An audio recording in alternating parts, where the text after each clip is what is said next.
Salam alaikum, bonjour à tous et à toutes. Je voudrais faire un rappel sur le langage, le comportement et l'attitude de façon générale dans la société.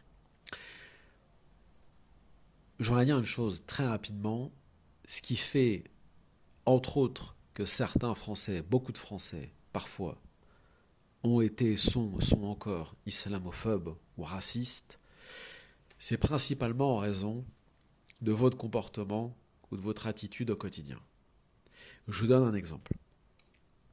Vous êtes dans la rue, vous marchez, vous êtes mal habillé, vous vous comportez mal, vous crachez par terre, vous êtes vulgaire, agressif et ainsi de suite. Même avec une barbe d'1 kilomètre, un qamis et puis des subhanallah, subhanallah, ça ne changera rien. Les gens vont vous détester à cause de ça. Parce que vous n'êtes pas respectable en fait. Vous n'avez pas les codes, vous n'avez pas le comportement. Et l'islam n'est qu'une façade dans vos vies. Parce que de l'islam, vous n'en avez rien, en fait, en termes d'éthique ou de comportement. Si on reprend tous les versets, tous les hadiths, enfin, c'est interminable. Si vous êtes, à un moment donné, dans les transports en commun, vous êtes assis, et ça vaut aussi pour les hijabeuses et compagnie, là. Vous avez les jambes étalées sur les fauteuils, comme des cassos. Vous pensez que les gens vont vous respecter? Genre, t'as un voile, t'as une barbe, tu fais le musulman, t'as le téléphone dans les mains qui braille, qui hurle le Coran, en plus. Vous avez les jambes étalées sur les fauteuils. Vous croyez dans l'esprit, dans l'esprit de la masse des gens, ce qu'ils voient de l'islam, c'est quoi? C'est pas ce qui se passe dans les mosquées, ils y vont pas. C'est pas ce qui est écrit dans le Coran, ils le lisent pas. C'est pas ce qui s'écrit sur les sites internet destinés à l'islam ou à l'apprentissage de l'islam, ils y vont pas, ils s'en foutent, c'est pas leur religion. Donc qu'est-ce qu'ils voient de l'islam? Les kuffars et les mécréants, qu'est-ce qu'ils voient de l'islam? Ce qu'ils voient de l'islam, eux, c'est votre comportement, votre attitude au quotidien, dans la rue, au travail, à l'école. Et à un moment donné, on se le dit franchement, ça ne va pas ni vous aider ni et encore moins aider les autres à avoir une bonne image de l'islam et carrément à entrer dans l'islam, alors là, il ne faut pas rêver, que de se comporter aussi mal en société. Et c'est ça le problème des masses musulmanes, c'est qu'ils aimeraient bien parfois s'éduquer à l'islam, mais en même temps, ils restent dans le racaïsme ou dans le blédardisme. Voilà. Ils ne peuvent pas sortir de leur prison mentale du ghetto ou de l'attitude, la mauvaise attitude, parce qu'il ne faut pas mettre tous les blédards dans le même sac, mais la mauvaise attitude du bled. C'est-à-dire, je suis au café pendant 3 heures, avec le même café, le même verre d'eau à côté, et on ne bouge pas et on attend que les choses se passent. Pendant ce temps-là, on se dit, c'est bon, voilà, je touche des prestations sociales, j'ai pas besoin d'aller travailler. Et tout ça accumulé, bien sûr que ça fait augmenter le racisme et l'islamophobie.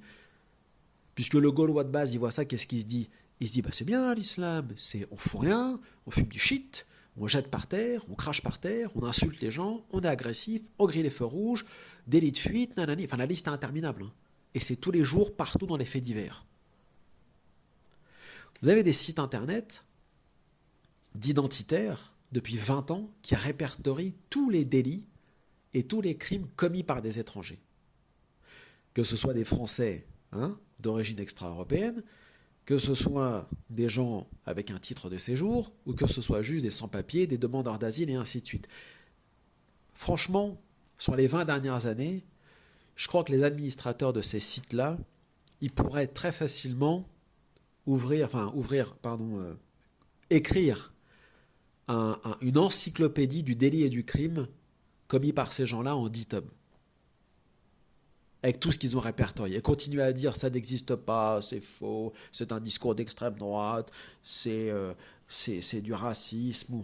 Franchement, restez dans vos prisons mentales de décoloniaux indigénistes à ne pas voir le réel. L'image de l'islam, si elle est aussi lamentable, c'est à cause des musulmans eux-mêmes. Parce qu'ils se comportent mal.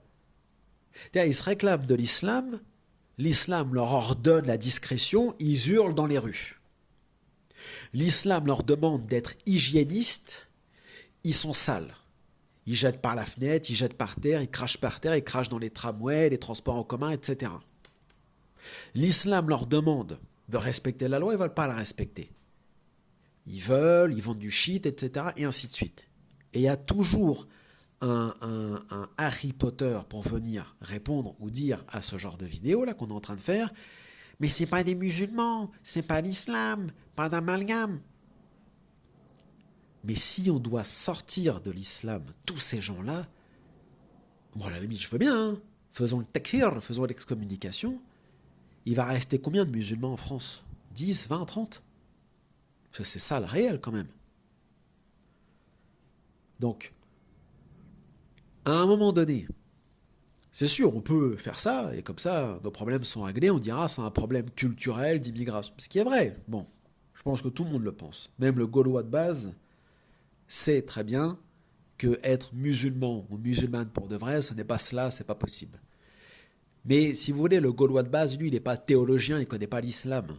Il ne va pas ouvrir le Coran pour vérifier si c'est halal ou haram de vendre du shit, ou de rester en bas d'une tour toute la journée, ou de frauder la CAF, ou de faire des délits de fuite, ou d'être au bar à chicha en train de faire des selfies avec des hijabeuses en mode « Oh les frères, oh là, hein ?» Non.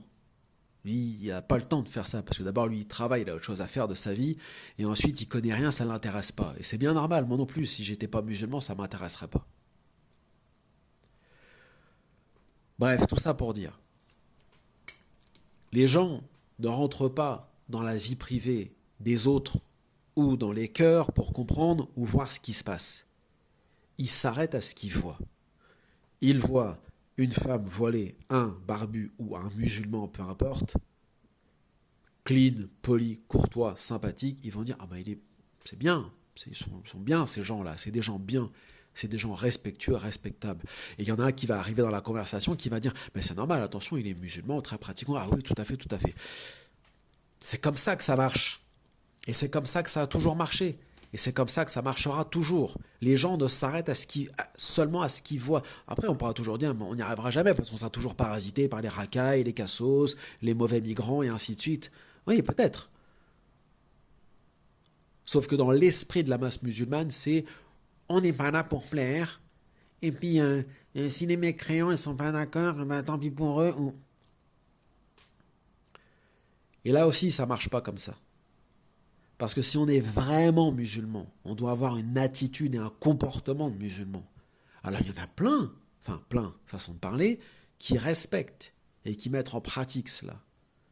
Mais il y a des masses et des masses qui s'en foutent éperdument et qui continuent et qui font de la provoque et qui en rajoutent parce que c'est jamais assez. Et après ça fait les joies sur les réseaux sociaux des islamophobes et ainsi de suite. Donc tout ça pour dire, parce qu'il faut de la pratique derrière ce discours, la meilleure des façons d'en finir avec tout ça, c'est d'abandonner le mode de vie ghetto Kaira. Il faut arrêter avec le rap, il faut arrêter avec les banlieues, il faut arrêter avec la street, même dans le style vestimentaire. Il va falloir passer à un nouveau cap. C'est-à-dire, il va falloir s'habiller correctement, il va falloir se comporter correctement, il va falloir se cultiver un peu et ainsi de suite. Sinon, cette communauté musulmane, elle va disparaître, d'une façon ou d'une autre. Alors, elle disparaîtra peut-être pas, elle ne disparaîtra peut-être pas, en Chine ou ailleurs, ou au fin fond de l'Afghanistan ou de l'Algérie, ou très bien. Mais ici en Europe, elle va disparaître. Il en restera rien des musulmans. Puisqu'en fait, ils vont s'auto-détruire eux-mêmes, avec leur mauvais comportement, leur mauvaise attitude, leur mauvaise pratique de l'islam. C'est ça qui va se produire. Allahu a'lam.